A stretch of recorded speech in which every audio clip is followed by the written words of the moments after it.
এই মুহূর্তের সবথেকে বড় খবর, রাজভবন, জাদুঘর এবং নবান্ন উড়িয়ে দেওয়ার হুমকি দিয়ে মেল করেছে দুষ্কৃতীরা। অর্থাৎ বিভিন্ন সরকারি দপ্তরে এবং বিভিন্ন জায়গাতে নাশকতার হুমকি দিয়ে মেল।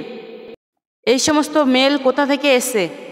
এই সমস্ত মেলগুলি বিভিন্ন সরকারি দপ্তরে কে পাঠিয়েছে এবং কেন পাঠিয়েছে, কোন আইপি অ্যাড্রেস থেকে এই মেল এসছে সেটি খতিয়ে দেখছে কলকাতা পুলিশ।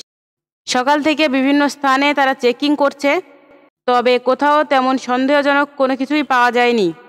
অনুমান করা হচ্ছে কেউ ভয় দেখিয়ে বা থ্রেট দেওয়ার চেষ্টা করছে। তবে যাই হোক, পশ্চিমবঙ্গের বড় বড় স্থান, রাজভবন, ভারতীয় মিউজিয়াম এবং মুখ্যমন্ত্রীর স্থান নবান্ন, এগুলি বোমা মেরে উড়িয়ে দেওয়ার ভয় দেখিয়েছে। তবে যেটুকু জানা যাচ্ছে যে একটিমাত্র আইপি অ্যাড্রেস থেকে এই সমস্ত মেলগুলো বিভিন্ন সরকারি দপ্তরে করা হয়েছে। রাজ্যের পুলিশ প্রশাসন আটঘাট বেঁধে নেমে পড়েছে এই সমস্ত অপরাধীদের, অর্থাৎ এই অপরাধীকে ধরার জন্য। খুব শীঘ্রই সামনে আসতে চলেছে কে এবং কেন এবং কার কথা শুনে এই সমস্ত কাজ করছে, সব কিছু জানা যাবে।